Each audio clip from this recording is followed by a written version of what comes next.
Puerto Rican kid, bald head, loves snakes, loves Blizzy, Sergio Chacon. Yeah. What up, Pa?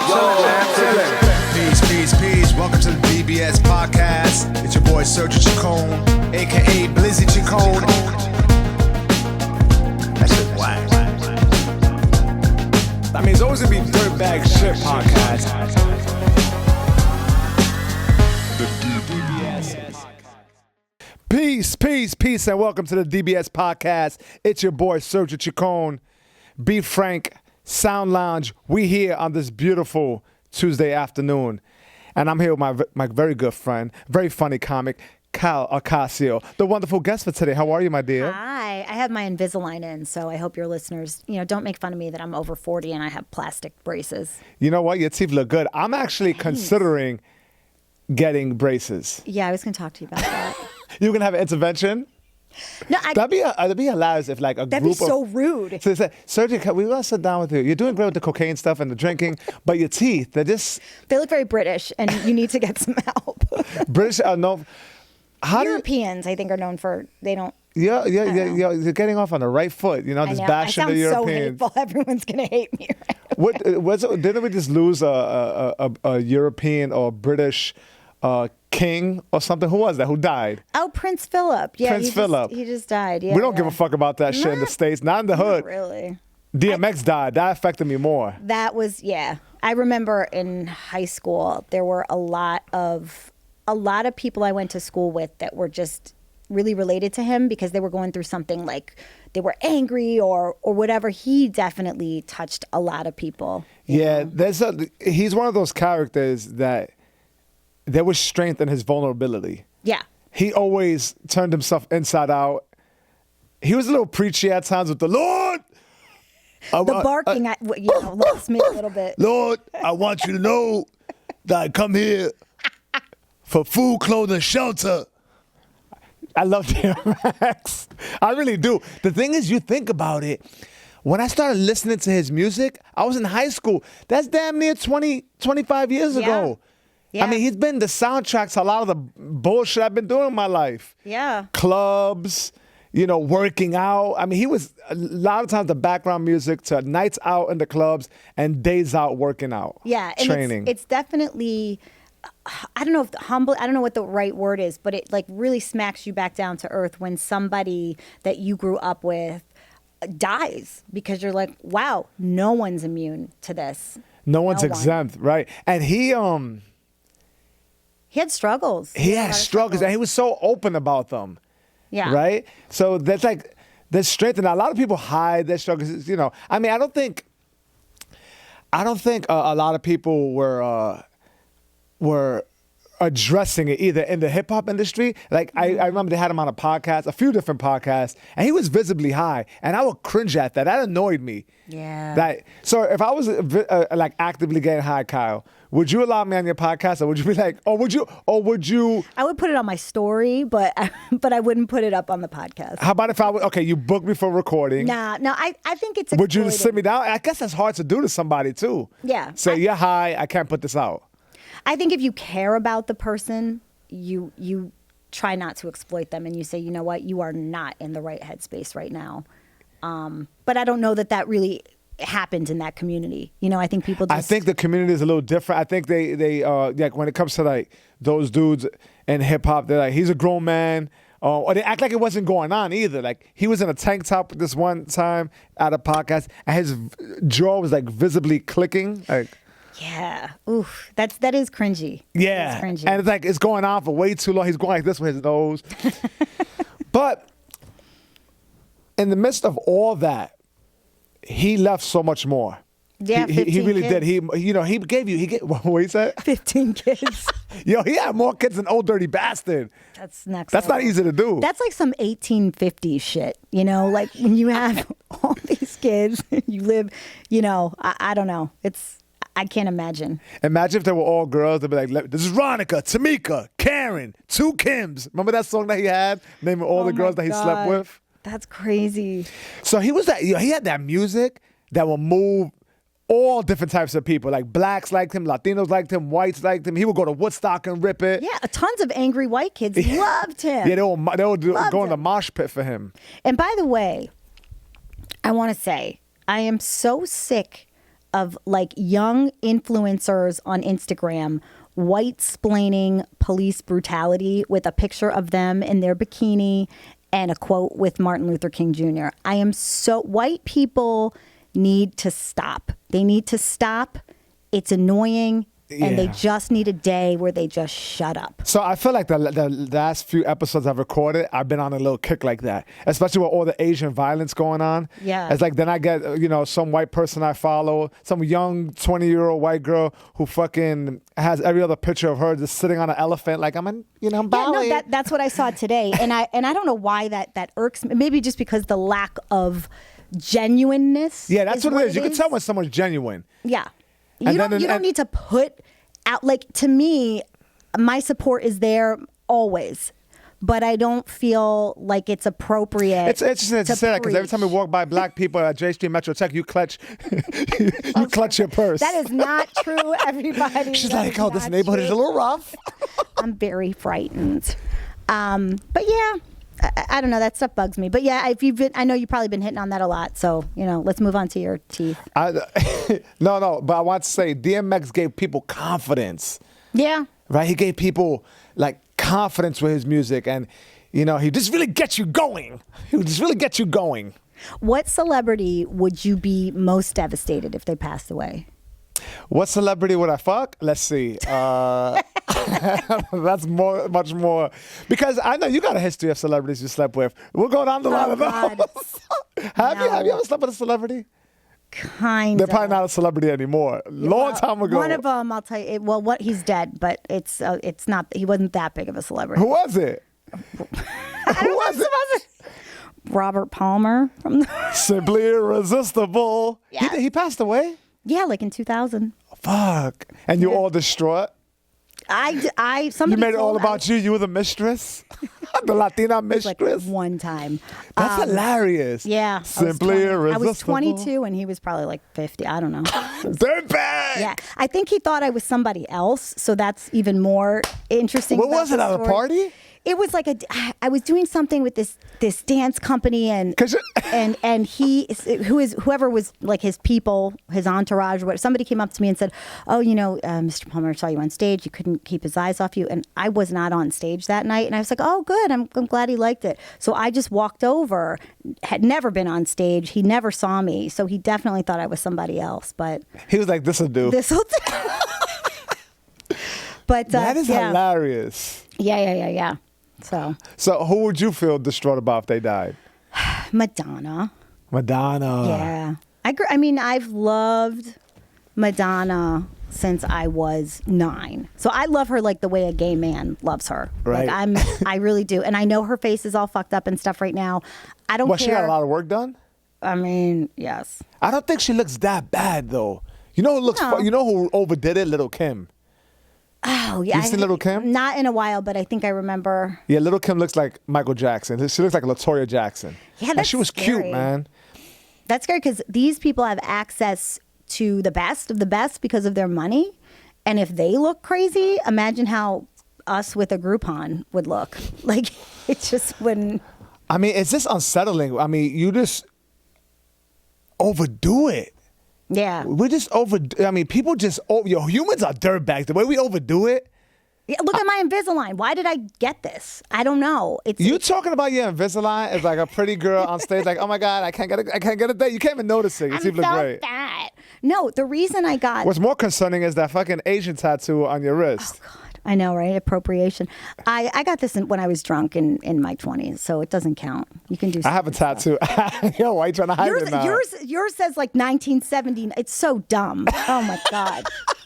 Yo, mine says since 1979. What kind of self-importance I don't know. I don't know. projecting out to the world since 1979? That's what I have across my soloplex. I think we wanted, when everybody was young and they wanted to find meaning and be deep, I got this because this after my mom died, I thought, oh, I'll get something that means. What does it mean? It's supposed to mean mother, could mean And it's shrimp fine. fried rice. I have no idea. You could have got it in Spanish, though. I don't know. I saw this and I thought it was deep and spiritual, and it's the most hack thing ever. But my first tattoo I got when I was 19 on my back. And What did Robert Palmer think about that?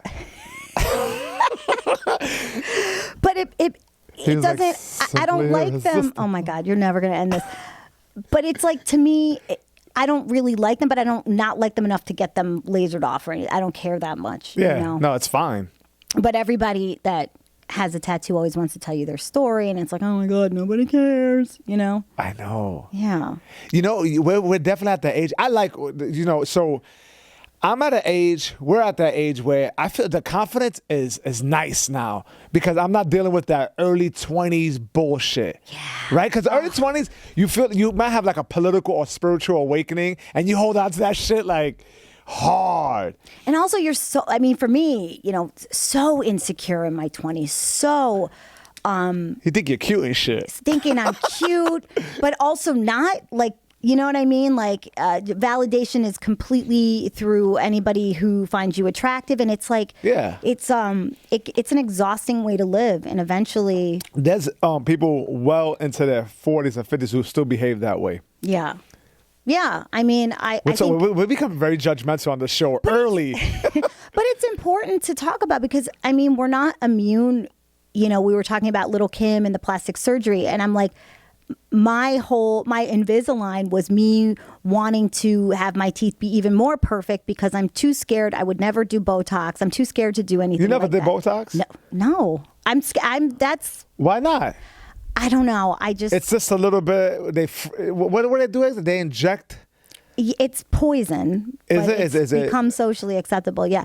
I just can't. I think, you know, I've known women who've done it, and I'm just surprised how expensive that shit is to get rid of a wrinkle that nobody really notices. Yeah. It's very like self-serving. Yeah. But I don't knock it. Like you know, Some people look great, but to me, it's got to a be risk. subtle because you don't want to look like. Surprised all the time. Yeah, you kind of, you know, when you go to the Upper East Side, it gets a little OD, right? It gets a little bit, the neck is that of like, don't you have a joke like that? It's like a neck of a Shar-Pei, but of a face of a... Oh, I haven't done that in a long time. That's right. They have her like these face- wrinkle-ass necks, and then their faces are like tight like an African drum Yeah, skin. the face looks 25 and the neck looks 97. Right. That's my joke. Thanks for remembering. I think that some people look great with it, but like I said, it's a risk. And, you know, I'm a comic. I need my expression. I don't want to look like I'm frozen. And I also don't mind getting older. I don't mind. I'd rather look older than surprised and frozen all the time, you know? Well, I was thinking... But who knows? I could listen. 5-10 years from now, maybe I'll be singing a different tune. I don't know. But right now, I don't feel that that's important. Yeah, with the teeth, like I've always embraced it. I never, even when I was going bald, I never was like, oh my God, I'm losing my hair. I think I used, what's that shit called? Rogaine. Rogaine for like 2 days. And Yeah. it's funny, the 2 days I used it, my confidence shot up. I was walking around with like a leather jacket. Like I wore a leather jacket with my Rogaine. Isn't that funny? I remember going into I'm wearing my leather.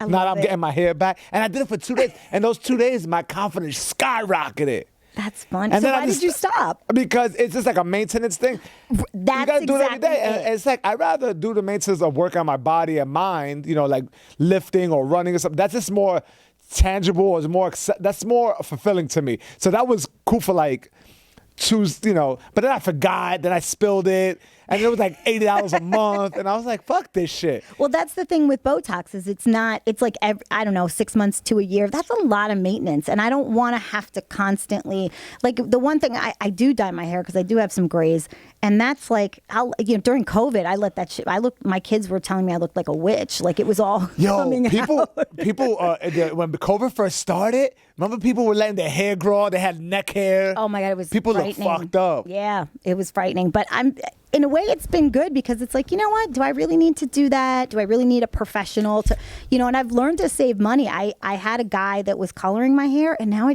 go to the store for $6. Those I do it myself. Those poor people have lost a lot of business. They realize, Yeah. there's people who have gained a lot during the pause. I've been calling them the pause, and people got annoyed. But that's a good way. I That's a good way to look at it. I like the pause. Yeah. And it was a nice time to self-reflect. Yeah. Did you? Do you feel like you did? Hell yeah. I don't want to go back to working for a gym. Yeah. I like doing what I'm doing, and I understand that's a whole new space. I don't want to go back to stand-up comedy as it was before, in a sense. Mm-hmm. Even though I'm gonna be performing on a curbside on Thursday, but I really there's certain things that I just want to continue on doing, and the way I want to do it. Mm-hmm. That's a really good takeaway from the pause. Is you learn to start saying no to things that aren't important. You kind of figure out what's more important, and sometimes in comedy, I think we all go through phases, no matter what level you're at, where you have like some FOMO and you feel like everybody's doing stuff or getting stuff and you're not. And during the pandemic, I was like, thank God comedy is not my whole life. Yeah. I have a family. I have, this other skill in fitness that I've been doing longer than I've been doing comedy. And, I love performing. I think you and I are really similar on that grind because I love performing so much, but I've learned to, I don't say yes to everything anymore. I do things that are worth my time or my money or my happiness. Like I like performing in local clubs in the city. That's fun for me, even if it's not a lot of money. I enjoy that. I no longer am going to go to, a 2-hour drive for, shit money. I'm not going to do, you know what I mean? And so during the pandemic, I kind of focused on what can I work on. So I wrote a little bit more. And then that fell off. Like I got into for a week, I was like, I'm writing all these chapters. And then I just completely stopped. And I got more into taking care of myself. I'm like, what can I control? In this world where everything seems out of our control, what can I do?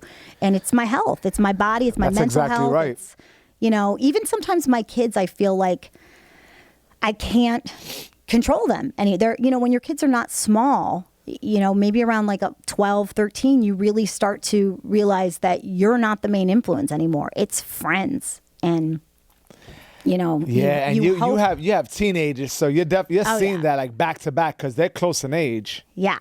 Yeah. It's not fun. It's been really before the pandemic, it has been probably the most difficult 2 to 3 years of my life. And that's saying a lot because I've lost my mom. I've lost my dad. I've had some shitty years in my life.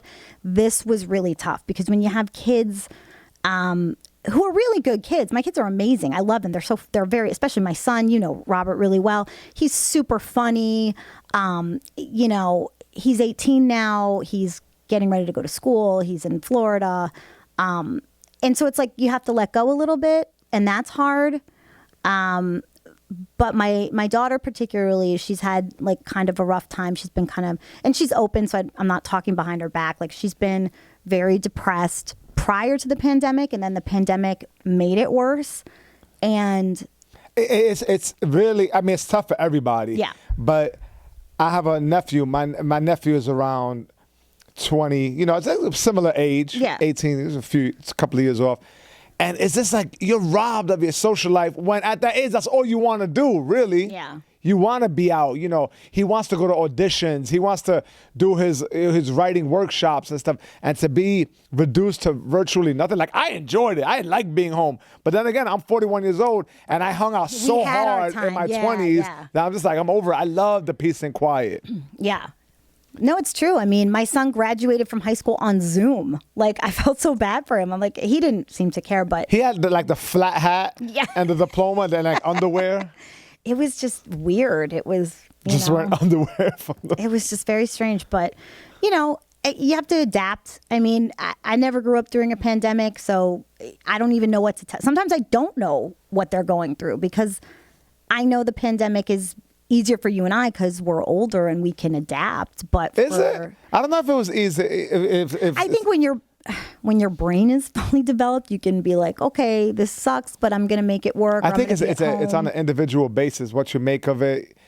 Yeah, but you think that age is hit the hardest? I think do. the older people are hit the hardest because they think they're gonna die. Well, they are, but I think no, I do. I'll tell you why. Because the adolescent brain is a fucked up thing, and your brain doesn't develop fully till you're 25. And at 18, you're at your most creative and shit. You're like a sponge. There's no impulse control. It's something with the frontal lobe isn't developed, and especially kids that have ADHD, which is very, very common.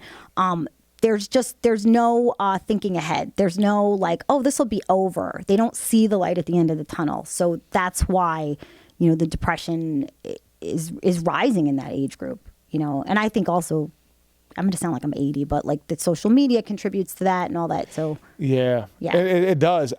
Dogs. I mean, I called you dogs. Yeah. That's how close we are. I talk to like she's one of my homeboys. But I need to like strip myself from that shit. Well, you do. You're pretty good about that. Yeah, fuck that, man. Fuck that. Once there's any hint of me using my idle time to look into this this nonsense. Yeah. I cut that shit short real quick because I can occupy. Time is so precious, and the fact of the matter is, and this sounds dark, people die, and we just talked about DMX like. It all happens so fucking fast. So this shit is short. Enjoy it. Like fill it in with some good shit. 100%. Yeah. You are you interested in getting the vaccine? Yes. I just got mine yesterday. You got like the bad one. Yo, I got Johnson & Johnson, and I was leaning towards that one because it was one and done. Of course. Also, sounds easy. It's easy, right? But I was also a little skeptical about it because 2 months ago they were like blood clots. One guy, but. This is funny. You know how you always reach out to that friend who works in the hospital. So this guy I may have gotten high with in the past. Okay, he may be an ex-criminal. Sounds like a great person to ask. Yeah. And he lives in Florida now. And I always see him in the scrubs. I have no idea what he does. He could be a janitor worker, and for all I know, that requires scrubs to clean up the fucking toilets. I don't know what he does. But I reached out to him. I said, how things going out there? I'm thinking again the vaccine. He's like, I just got Pfizer, and that's the way to go. And I said, I'm interested in the Johnson & Johnson. He said, don't do it. Someone took it out here in my hospital, and their skin peeled off. And then it was like, period. Another person suffered paralysis. Don't do it. Everything in caps. I think that's a little deep. I think it's pre-existing conditions, but I also think of the history of Johnson & Johnson. The baby powder. Yeah, the asbestos or something in the baby powder. Right. And I was using baby powder well into my 30s, powdering my ass and balls. Why do guys always that we could talk Maybe about that's a Latino thing. Okay, I want to ask the balls. So many guys. Were they Latino men and black men? I don't know. I guess. I don't know. I just thought it was a thing guys do. So I did it for years. And the thing is, I went through mad girlfriends like with that phase. Right? They were like, what is this? Yes. One girl. What is happening? So I had a white girlfriend. I would have to leave. I had a white girlfriend, and she would go. She would go into the bathroom so upset to hang up her towel and be like, "What? That's not okay." Is there a yeast infection coming out of your ball sack? What's happening? Yeah. So she would see me like. I would like put the baby powder in a cupped hand. You did it in front of her? Yeah, well, I would leave the door open and she would come in the bathroom, right? She would come in to hang her towel up. We're getting ready to go to a party. And I would cup my hand with baby powder and put my leg I don't want to visualize. Put my leg on the toilet seat and then and feed it into my asshole. It's like a mice getting fed to a snake. That's horrible. I would and it will make a very like, and then she would come back in to get her makeup, and I would be like lost in this white cloud. And she's like, "What are you doing?" And she would be so upset with me. I would leave like little white footprints all over the tile. I used to do it to my kids when they were babies, but that's part of the reason why I have an itchy asshole. I mean, I clean my ass. I have a bidet and I use baby wipes. Why do I always have an itchy ass? So it's probably because the baby powder. All the like stuff up your ass. I don't know. I don't know what you do, but yeah, it's so the Johnson & Johnson. My brother and my sister. Oh wait, before you continue. Yeah. And it was pulled off the shelves this morning. What? Yes, it was pulled off the shelves this morning, and I just got it yesterday. And Sergio just passes out right Yeah. now. His skin falls off. I was mad sick last night. I mean, everybody's going to get sick from a side effect. You know, what the Pfizer, the Moderna, the same. But, Don't try to make everything better. But Don't it's try like, to make it sound better. My brother did tell me, he's a doctor. I text him and my sister, who's a nurse, all the time because So you're fairly in the family. it's. I am. My brother the clown. said. My brother's like, you've brought in great shame upon our family. But it's. So your brother's a doctor and your sister, isn't she like a Jesus freak? Yes. Yes, she is. I'm kidding. She really is? She is, yeah. Oh, okay. Yeah. It's Okay, which by the way, you didn't tell me that. I just know you just knew it. I did. I was. That's funny. I think you told me that she's a church goer. Yeah, maybe. big time. I mean, it's like it used You never to said be. she was a Jesus freak though. It used to be annoying. It's better now. Like she's evolving. Well, she What is became she, a Christian? a born again Christian, and she's really evolving because, 20 years ago, I didn't feel comfortable talking to her about anything, and now she's. She has a couple gay friends, and she's a little more. She's open to hearing whatever. It doesn't even matter. Was she always a born again Christian, or was it sort of one of those things like she was on drugs for years? It's like I found the Lord, because you know how those are. That's the scariest. Those are the worst people who get sober and it's like the Lord. I remember this time I was growing up in Baruch Projects. My friend's father. I saw him at the age. This is the way we grew up. This is the way I grew up. So when I look at like your kids or I look at my daughter, I'm like, you know what? We're all doing okay. Yeah. Kyle, we're doing okay because there's evolution and progression. Yo, I was in my friend's house playing Nintendo when that shit first came out. It had Gyro, the little robot. No one had that shit in the project. His father was a big-time drug dealer, right? Wow. And I remember the Spanish music was playing. We were sitting Indian style. I hope you're not offended by Indian style. That's the way we were sitting, right? It's crisscross applesauce. Oh, God. Crisscross applesauce. Hashtag woke. He had a very deep voice, his father. And As drug dealers do. And he was, and we're gonna say his name was Bamboo, but he had like a Native American name. But it was very similar to that. So Bamboo, my friend's father, was behind it. He said, "Listen, Sounds like DMX. He sounded like DMX. He said, "Don't look back, don't look back." You had to tell an 8-year-old kid not to look back. Oh shit! Like I thought he was talking spiritually. Like don't look back. No, Just look at the path. We were playing video games, and he said, "Don't look back, don't look back." And I looked back, and I saw him shooting up. Oh my God. Yeah. That's crazy. Yeah. So that motherfucker, he got clean and sober. And, this is the early 90s, so everybody was like, especially a lot of Latinos and blacks were dying of AIDS and shit. Yeah. And he got sick. But he was a big drug lord, so we would walk down. I would go to church with his family, and we would walk down the street, and he would have his Bible and walk into the project, and they would be like, "Yo, Bamboo, Bamboo," and I'd be like, "That I'm no longer Bamboo, I'm no longer Bamboo." And we were like, me and his son were like running behind him. Wow. And everyone knew him and said, "Yo, Bamboo, come on, baby, come back, come back." And he was like, "The Lord Jesus Christ." Isn't that crazy? That's crazy. Yeah. But I couldn't sleep over my friend's house because he will make us pray for 3 hours. That shit is abuse. He goes, "I rebuke the Satan Lucifer. I pray for Sergio's family, Evelyn, Shamu, their dog, Kathy, his sister." And we were like sitting. And that's also like offensive too, because I went to a wedding where it was actually one of my nephews, and he married the girl's father was like a Southern Baptist minister, and the whole wedding was not about them and their love, which it should have been. It was like, and we know that God is our savior, Jesus is our savior, and we hope that our friends that join us, or they're going to burn in hell, and we're not going to see them. And I'm like, I left this wedding terrified. Like it was horrible. It's just so condescending. I think the whole thing with religion, and I'm not atheist or anything. I'm spiritual, but I really do think that no one knows what happened. So everyone should just shut the fuck up, because whatever helps you be a better person, and I think that's important. I think karma or whatever. I think that's real. I think there's like an energy, like everything comes together. Nothing. People, we try to compartmentalize things, but you can't. It's all one, and you got to treat people well. You also have to, set boundaries and stand up for yourself. But you have to. I think we're lacking so much kindness. We're lacking in that, and religion can be so divisive, and people are so, well, this is how it is, and you're wrong, and it's like, you don't know. I feel like we don't haven't been. fucking I know. feel like we haven't been hearing a lot about religion lately. Were the churches closed during the pandemic?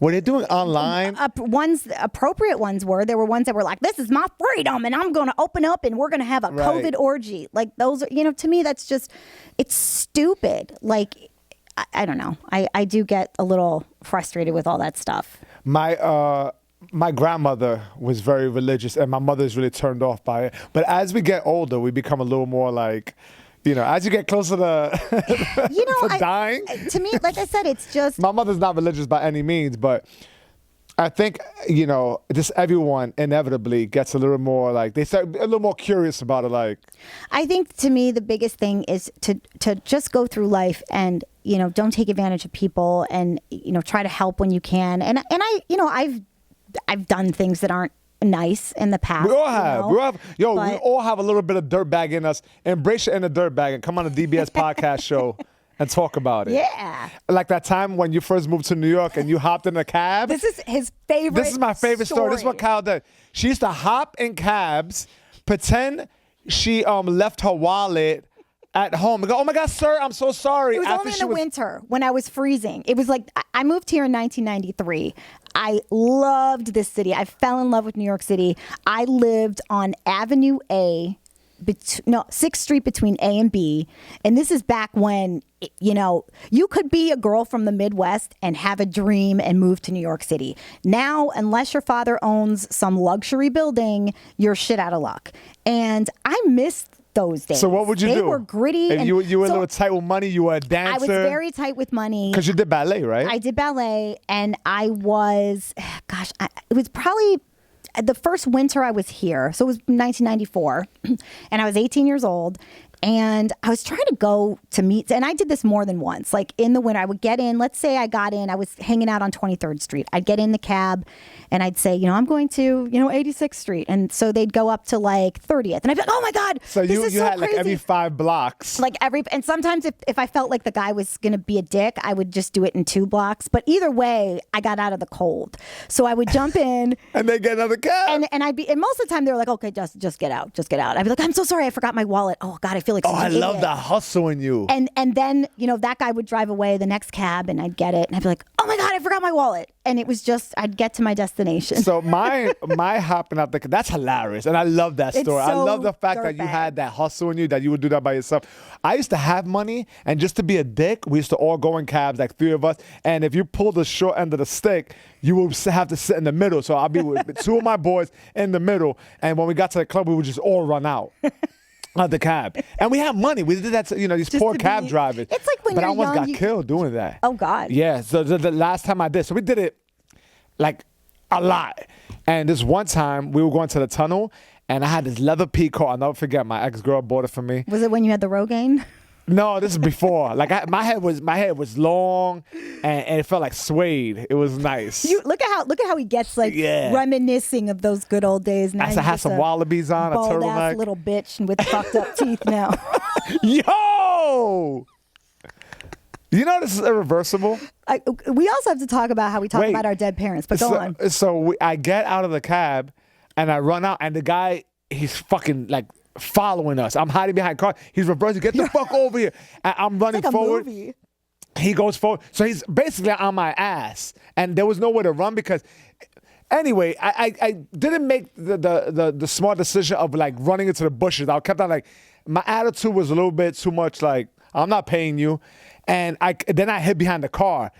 And an undercover cop came out of nowhere, an Asian guy. I remember he was undercover. Stop plain clothes. Asian hate. And he pulled out a fucking Glock. And he said, get down on the ground. He didn't Oh my reveal that he was a cop. God. And I was like, who the fuck? And he said, get down there. And he put that shit to my chest. What? Yeah. Oh, that's terrifying. Yeah. And then another cop grabbed me by my feet. And they was like, did you rob somebody? I was like, no, I paid the cab driver. And he's saying that we didn't pay him enough or he wanted a tip. So I lied. And the cab driver, they owe me money. They owe me money. I know that's awful. And so the cop was very apologetic. He was like, come on, man. He said, I could have fucking killed you. He says, I thought you were robbing somebody for real. Listen, pay the thing or go to court for it. But I thought you were I thought you like burglarized somebody. He says, this is awful. Like, I remember him being very apologetic and scared. Yeah. You know? Oh, wow. No, that stuff is scary. But, we do those things, and when you're young, you don't feel like there's any consequences. And I know. That was the last time I did it. I remember that. Yeah. Wow. My son, my younger son, did I tell you how he got in trouble? So I'm calling. He gets on Friday nights. I let him hang out. So he's 13. I let him hang out till like 9 o'clock on Fridays with his friends. They ride bikes. They all in the same. They're in the same neighborhood. And I bet when they ride those bikes too, they kick the outdoor sheds. They probably ride by and go because I see the kids do that. They probably do. But for the most part, maybe not. His friends they're nice kids and stuff, and I know the parents and everything. It's always funny though. The ones who are naughty, you could tell they're naughty right off the bat, right? Oh yeah. Right, yeah. They're charming. Hi, Miss Ocasio. Oh yeah, and then they act always like this one kid acts like real thugged out. Like I heard him on the phone one time. He's like, "Yo, where we going? Where we at? Where the party at?" And it's like, your father runs a hedge fund. Stop it. I know, it's weird. Stop. But my son. So there's one Friday night. And his curfew's 9, and he's never late. Like, he's very punctual, or if he's running behind, he'll text me. He's very responsible. So it's like 9:15, and I'm like, I'm not really worried, but I'm just like, that's odd that, whatever. So another 5 minutes go by, I text him, nothing. I call. Now I'm starting to worry. It's almost 10 o'clock. Jesus. And I haven't. And you deal with this with every kid because they put you through this. They all put you through. Yes. You're fucking worried as a parent. So I'm like, okay, it's 10 o'clock. And I start and I say to my daughter, and my daughter's like, okay, I'm going to go on Snapchat and see if someone, because I only know 2 of the friends' phone numbers, which is also an eye opener. Like, in this day with cell phones, you don't know everybody's information. So my daughter's like, okay, I'm gonna go on Snapchat. I think I know where all his friends are. So she's like texting, and we're going back and forth. Then I get a phone call. It's the police. And he's like, hi, are you the mother of your heart dropped? And I was like, what? And he's like, yeah, I have him here on 23rd Street. And I'm like, what are you talking about? He's like, yeah, him and his friends, they were climbing into an abandoned building, and a neighbor thought that somebody was getting robbed and called the cops, and so we have him down here. And I said, so I said, you know what? Keep him. I said, I'm going to take my time. I'm going to make, he goes, okay. He goes, we talked. Where was he, at the precinct? He was at the precinct. And I will have to say, these cops in the age where we have a lot of distrust for cops, and I understand that, and I support reform.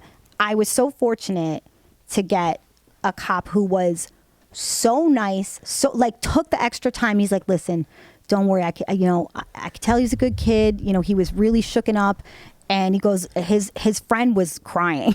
The friend was crying, and the same kid that's like Mr. Tough, of course. And the cops like, we shook him up a little bit. He goes, we're not gonna arrest them, but we let them know that they're very lucky. We told them that they could go to jail.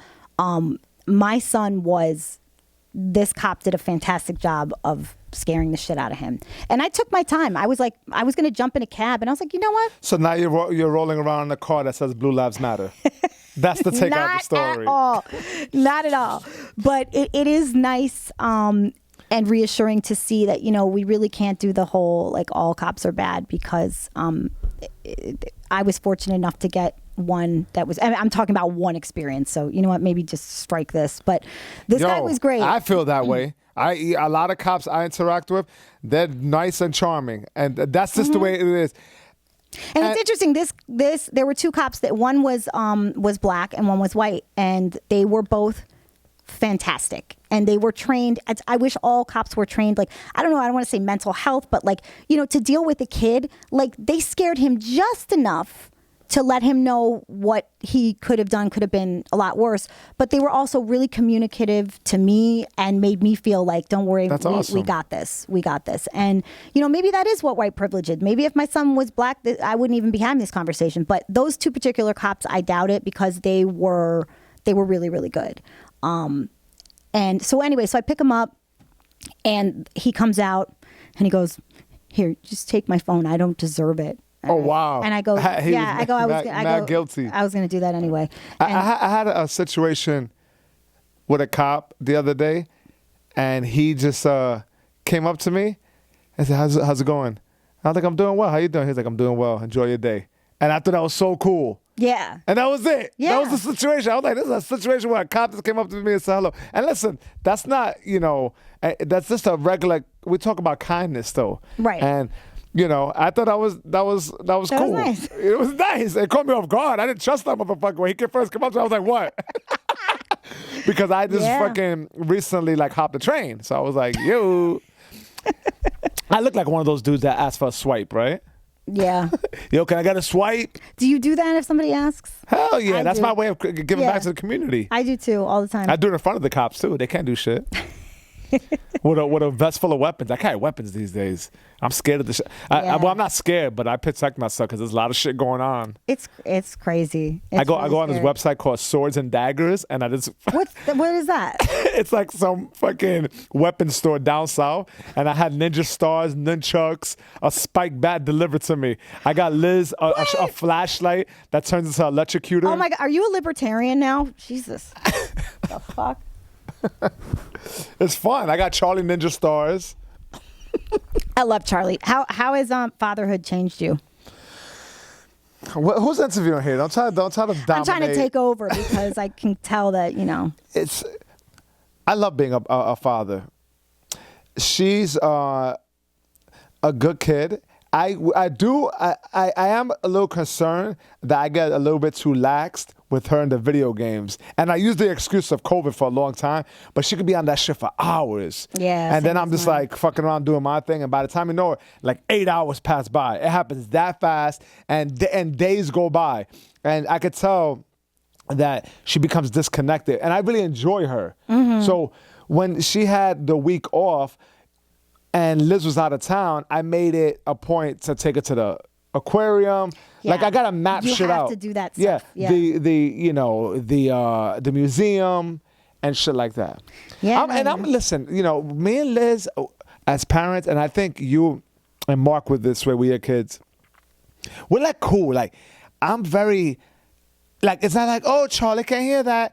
A Cardi B song comes on, I'm like, she's going to hear this shit. Yeah. But I'm going to let her know. I'm like, this is entertainment. Cardi's, she's being very fresh, but it's adult humor. You can dance to it, but don't go singing the words in front of adults, And also, this is an adult. There's going to be all different forms of entertainment. And it's inappropriate for you to do it in certain settings.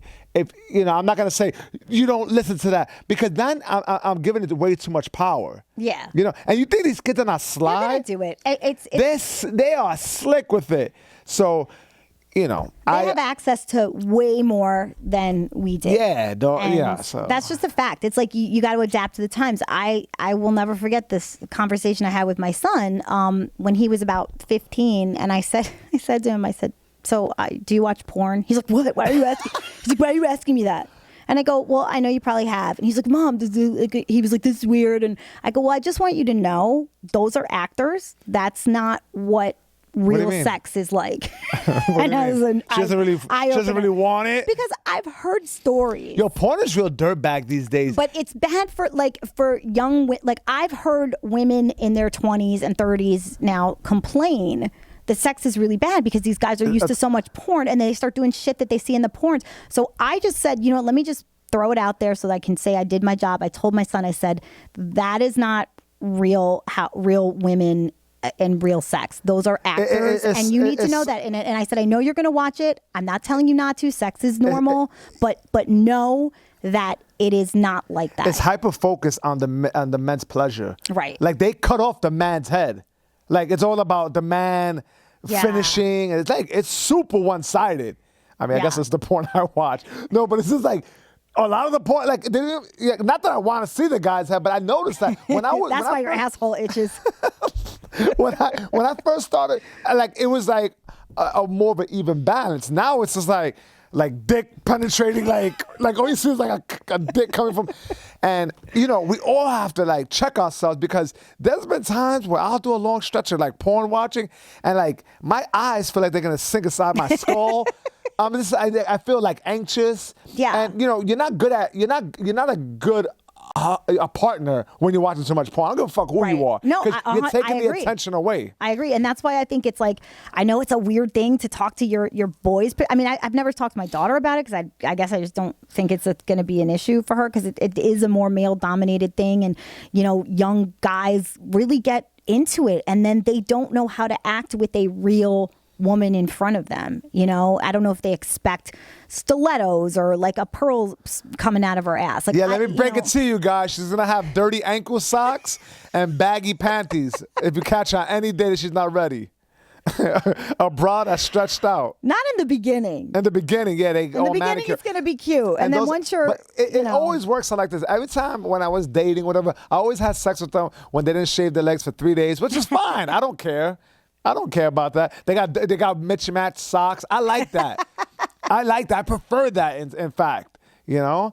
I prefer that. I think Joe DeVito used to have a joke about, you know, how women will stop themselves from sleeping with people if they wear like ugly underwear or something. They're like, okay, this way I'm not going to sleep with this guy too fast. And so Joe had some joke about like if he sleeps with a girl and she's got ugly underwear, he knows that he's that amazing that he made her change her mind or That's something funny. like that. But it's true. I remember You having do a that. specific, I had Gap underwears that I bought myself, and those are the ones I was going to wear when I thought I was going to have sex. And then I would leave them on during sex. Oh my God. Yeah. But yeah, it's crazy. I don't know. What's crazy? Just like porn and stuff. Yo, it amazes me how many people do fucking porn. There's a lot of people who do it. Do it like for a profession? You know how many porn, like, you know, it's very rare if I'm like watching porn that I come across the same actress or actor. It's very rare. Like, there's a lot of amateur porn. Yo, there's a lot of people who I wonder are what like is involved in the appealing sex about industry. that. Like I'm totally fine with nudity, sexual, like love it. But I don't think I'd want a bunch of strangers watching me do that. I think I caught an X on it one time. Wow. I just randomly came across, and I was with her at the time. I said, and it had her name on it. It was an amateur film. Oh shit. And she did something that was like her signature move.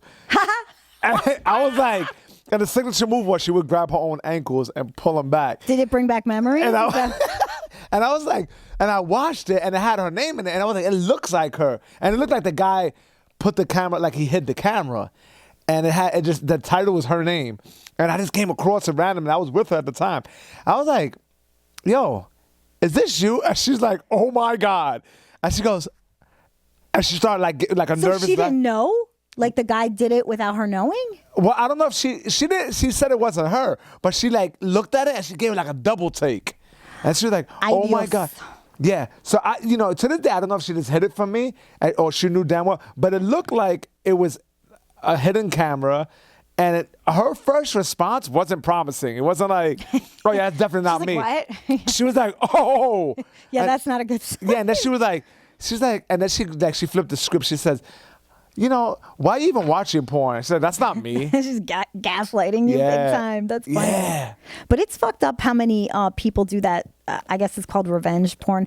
There is a comic that I was talking with another comic about. I said, oh, so-and-so is really funny. And she goes, yeah, well, I have no respect for him. And I go, why? And she goes, well, apparently he was in the green room and showed another comic a video of like him getting a BJ from some girl and like grow the fuck up. And the girl didn't know, like it's like, and yeah, I mean, and this guy was probably like 30 years old. Yeah, too. that's fucking like weird behavior. Yeah, so I was kind of anybody who behaves that way. I never really vibe with dudes who are like into like showing. that shit is private. Like, you know what I mean? It's like, oh yeah, it's another notch on my belt. Like, grow the fuck up. Yeah. So I was kind of like, ooh, okay, I'm That's not liking weird. his tweets anymore.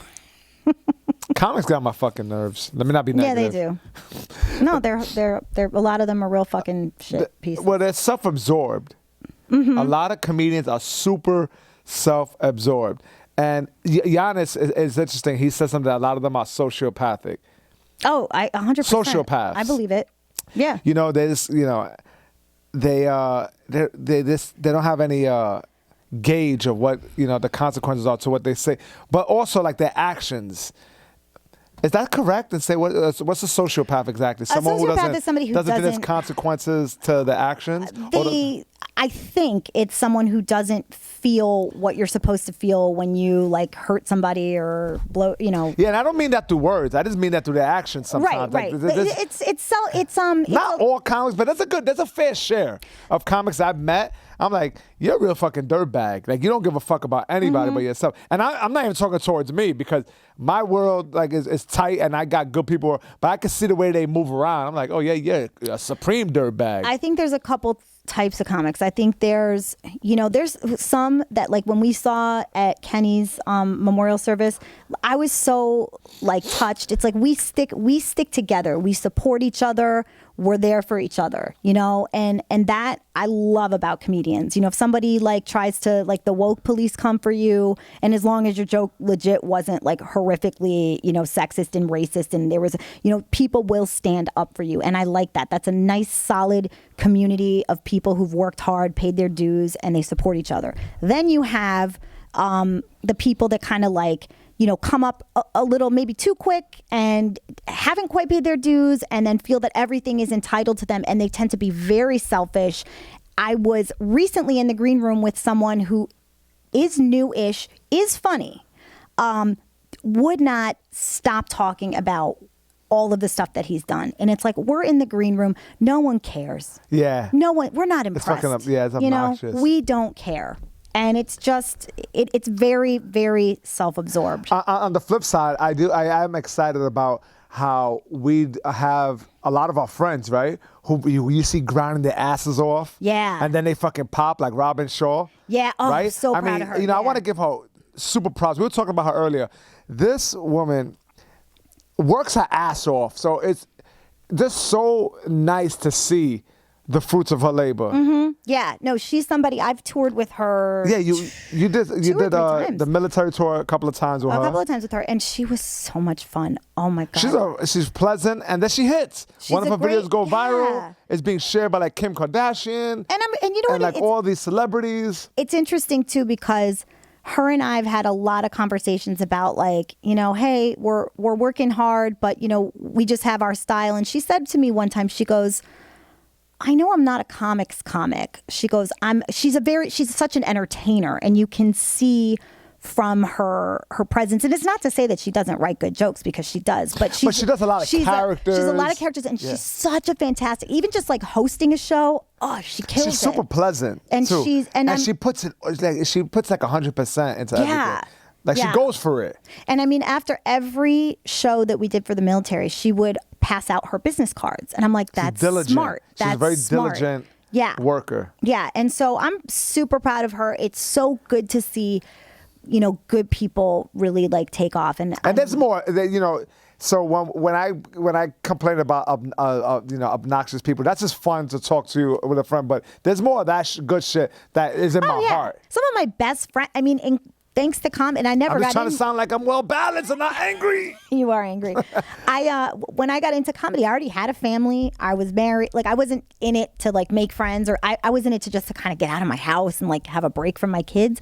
And as a pleasant surprise, you, Carmen, Liz, Rob, all these people became really, really close. And it's really nice. Well, you definitely like me a lot more than I like you. No, I never liked you. You love me. Oh my God. You love me, boo. I felt so bad. I was like, ew, he's gonna be dead in a ditch from all this cocaine. Let me offer him a job. And then I said, so I have recently lost my job at the loft. I used to manage an event space, and I boxed, and you gave me my first workout boxing class. You're like, yeah, just do your thing, and that's why I got my experience. Yeah. And that's why I'm in a fucking Tompkins Square Park under an oak tree doing No, but you're classes. really good. I mean, people love you. No, I appreciate that. You. We talk about like the experience you have. So all the time on stage, the loving boxing, performing, all makes for a good class that people want to do. People want to be around, So it kind of embodies all that. And I realized, I'm like, that shit's easy for me. But I realized there's people who suck at group fitness. Oh, yeah. There's people like who have no presence. Have you ever bombed in a group fitness class when you try to say a joke and no one laughs? Oh, yeah, absolutely. And then I say, oh, I'll just go fuck myself. It's not like when you're on stage, you can say, I remember I was teaching at the Brooklyn Mac, and I had a class it was a pretty packed class, and it was hot, like the heater thing, I think the heat was on when it should have been the AC. And I don't know why I decided to try to be funny. I said, is it hot in here, or am I going through early menopause?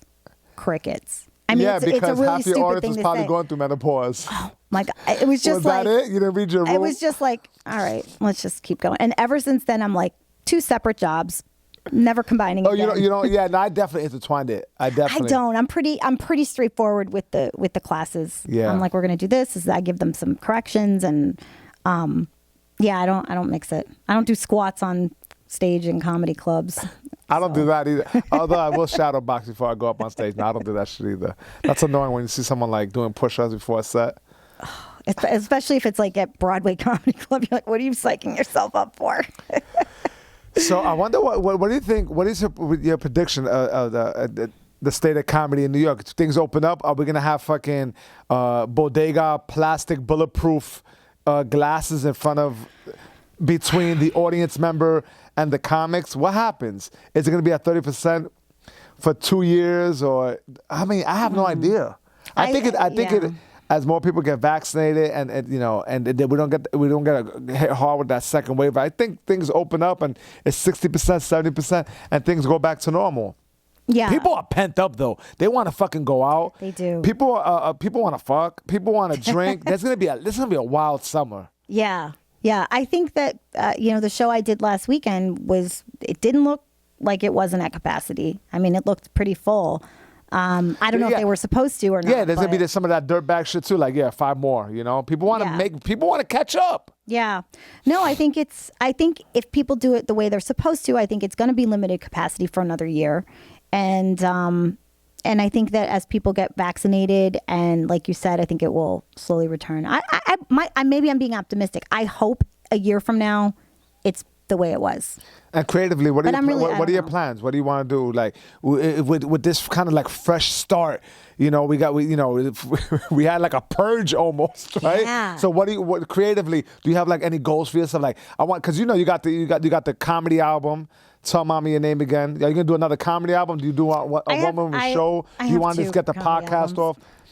I think my goal right now. Because you got a podcast with Karen. I do. Yeah, I started the podcast, and I didn't start it until a couple months ago because I thought, I'm not going to be a comic in quarantine who's doing another podcast. But then I really thought about it, and I listened to what was out there, and I listened to what I would want to hear. Like, I'm a parent, so I like to laugh, but I also like to hear about kids, and particularly older kids, because my kids are 18, 16, and 13. Most of the mom podcasts are for little kids. And I listen to that, and it doesn't help me now. Like, so I want to get educated about issues like kids with ADHD and teens and smoking and this and that. But I also want to laugh. So I thought, why don't I just do that? And I had spoken to Carmen Lynch, who said, oh my God, why don't you do something with Karen Bergreen? Because she's got kids around the same age as you. And it's really been so fun. I mean, we're kind of learning our way because podcasting, it seems like it'd be so easy. You just jump in and talk. But there is a rhythm. Like Karen and I talk over each other a lot. And, we really... I'm lucky because I have Keith from Keith and the Girl, who really has helped me so much, and he's taught me the importance of sound and audio and not talking over, and just kind of giving me like some little tips that I think I wouldn't have known, and so that's really, really helpful to me. And my goal is to grow this podcast. I mean, we're only a couple months old, but it's called Shut Up, Mommy's Talking. And we laugh, we talk, we complain. We typically bring on moms who are in the entertainment field. Although I'm having a visual artist come on next week. We do Dad of the Month. You were Dad of the Month. Next month, it's going to be Mike Cannon. And the month after, it's going to be Mark DeMeo. So it's really fun. And it's very cathartic. And it feels like therapy. But people are laughing. I was going to say, having something like that, you're talking about what's going on in your life. So it correlates with everything else that's going on in your life. It's not like something out the blue. So that's important, right? To have that kind of like that stream throughout. It's like you're a performer, but you're a mother. You know, so it's like combining the two. Yeah, I think that's important. And it's a niche. And yeah, I'm going to leave out a lot of listeners and I'm going to really narrow my base. But you know what? That's okay. I don't have to have everyone. You know, I want to have meaningful conversations. So this is kind of my niche group. And I'm so excited. I got two emails from one woman was from somewhere in the US. And then I got a letter from this woman in Ireland and it was so cool. Like, she's like, I listened to your podcast.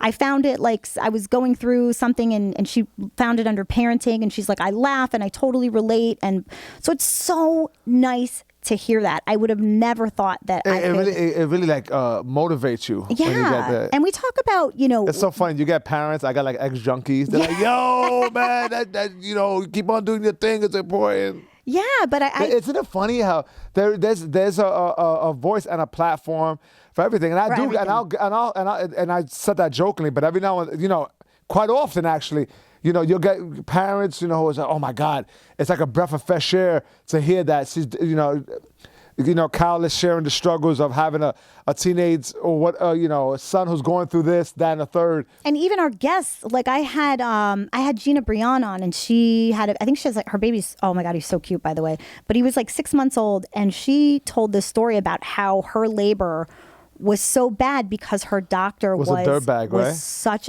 I mean, he sounded like such a horrible person, and he was just very dismissive. Like, this is supposed to be this important moment in her life, and he's totally like a dick. And another person had written, had messaged me saying, "Oh my God, I totally had an experience like Gina." So my whole point, so he had like real bad bedside manners, really bad bedside manner. Really bad. And that's huge. And she was man. shooken up. Like, it's funny because Gina's such a cool, like, I love her to death. And she was visibly, like, still disturbed. It was, like, traumatic for her. Yeah. And it's also, like, be fucking empathetic and sensitive towards the present day, what we're going through. Right. Right? And then, I mean, that's probably, you know, I mean, I'm not saying that that's what motivated him to act like a complete asshole. Who knows? But, you know, there's a new mother during some very trying times. Do everything in your power to make them feel comfortable. Answer the questions. Yeah. I'm not sure exactly what went down, but, you know, it's weird with someone that in that position will be nasty or mean or dismissive towards a new parent. Yeah, you would think, but, you know. So or maybe it's because Gina's a new parent. She was like overly, you know, because after you have that second, third kid, you're like, fuck it. Like, whatever. Can I smoke in here?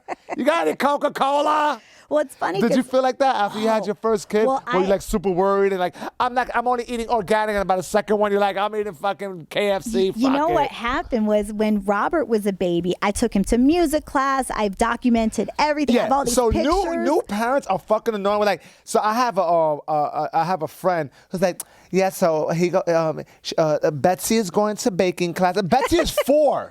You don't need to go to baking class. Just cook in your kitchen. Just cook in your kitchen. Yeah. That's New York City, though, for you. Yeah. But you did the same thing? My younger son, well, with my daughter, so it was like a lot of stuff, but a little bit less than with him. And then by the time I got to Benny, I was tired. I was busy. I had 2 toddlers, you know, and he's recently, Robert and I were going through his baby album. And he's like, oh, Mom, remember this? Oh, this is so cute. Benny's like, where's my album? And I was like, there's like 4 pictures in there. So I took some pictures of Robert and I was like, that's you. Yo, yeah. I like that. You still got the hustler in you. That's one thing about you. I got to say, before we close out, that's one thing I'm impressed with you, that you, well, there's many things that impress me about you. You're a good friend. And baby, you work your ass off and you're multifaceted. Like you're a mom, you know, you do stand up, you know, trainer. And those are all things that you do too. But they're all, I know, I'm just kind of self-reflecting. Like, yeah, that's what I'm saying. No, but it's just like, it requires a lot of yourself. But you have 3 kids. And you just recently became a single mom, you know? So it's like, that's a lot. And those transitions, you kind of handle very, very, very well. So I commend you for that. Thank you very much. Even though I've seen you have like 5 nervous breakdowns. No, I don't think I've seen you have a nervous breakdown. The one that when we talked about on my podcast when I was on tour with you. Oh my God. Yeah. What a great, so. This is it. Yeah, so listen, we're across the fucking country. We went to the Bahamas. We went to Greenland, which, by the way, Greenland, there's nothing green about it. It sure was fucking icy like as Mars. fuck. Yeah. And we went with 2 other comics. A great time, man. Mike Gaffney and Joel. What's her last name? Johnson. Joel Johnson. Excuse me. Jesus. Joel Johnson. Is it Joel? It's Joel. Yeah. I was gonna say Joel. Joel Johnson. And we had a great time out there, man. The tour was dope. Kyle set all that shit up. She did a lot of the administrative stuff. She got teenage kids. Closes out this show that we're doing in West Bubblefuck. I think we were in the Bahamas. We're in the Bahamas, yeah. Right? And she closes out the show, and she's happy, and, oh, my God, thank you so much. And, the audience members are coming in. Hey, do you have your CD? Yes, give me one moment. Let me just answer this call. Her oldest son calls her, and she's like, Robert, what the hell are you doing? You're an asshole. Yes, I'll be right with you. Yes. Oh, yeah. I got 2 CDs. Yeah, I can sign them for you. We'll take pictures right after. What do you think you're doing? I don't know. You're so selfish. And it was the highs and lows of it. It was like It's something out very of the bipolar. Exorcism. Yeah, that's what you said, that I sounded like a demon. Like, my son just... dare you? It's funny how nobody could piss you off like your kid. Like, my son is, he doesn't take no for an answer. And I'm like, I'm at a show. I'm in the Bahamas. I don't know where your shirt is. I gotta go. Oh, one more thing. I'm like, stop saying one more thing. And then I would hang up and he would call back. And I'd be like, stop it. Yeah, I was really Do you find that girls do that more or boys? Well, you have 2 boys, so it's not a... Because Charlie, my daughter can be persistent too, but I think it's like a kid thing. My son, like, it just is very, very, like, it's very annoying. And it's like, it could be a good thing, like, oh, he never gives up. He always keeps, but it's like very irritating when he's... He never gives up asking people to do some things for him? Yeah. Because he was asking you to find his shirt. Pretty Meanwhile, much. you were 50,000 miles away. Oh my God. So one time he called me when I was I was in Kuwait, and there was like a 12-hour difference or something. He called me up. I told my kids, remember the time difference so that you're not calling me when I'm sleeping and all that. So 3 o'clock in the morning, my phone rings, and he was, again, it was like a stupid question. Like, do I have to take this form to school? Like, can you ask your father? Because I'm in the Middle East right now. Can you just ask him? Yeah, You stupid motherfucker. Right. It's just like... Yeah. So I want you to plug in the podcast. I want you to plug in the comedy album before we wrap this up. And I appreciate you coming out. I know the studio is beautiful. You're lucky. It is so. You're lucky I had you on as a guest today. You can Venmo me. He always lets me know how fortunate I am to be his friend. Oh my God. But yeah, please, I would love it if you guys would listen to my podcast. If you hate it, that's fine. Don't write a review. If you like it, write a review. It's called Shut Up, Mommy's Talking. And I had Sergio on recently, so you can find his episode and vomit all over it. Well, that's our episode, guys. We appreciate you. Yo, listen. Like, subscribe, and all that good shit. I know it sounds redundant, but it helps. It does. Yeah, it really so, does. Please do that. Don't be a dirtbag. Don't just, listen to the episode and show a little love. Like, comment, subscribe. This way he share. can fix his teeth. Help him, you guys. Come on. I'm going to start a Patreon. That Patreon money is going to go to me getting braces. All right? Listen, much love to you guys. Thank you so much. This is the B Frank Network, Sound Lounge Studios. We out of here. Thanks. Peace. Thanks, guys.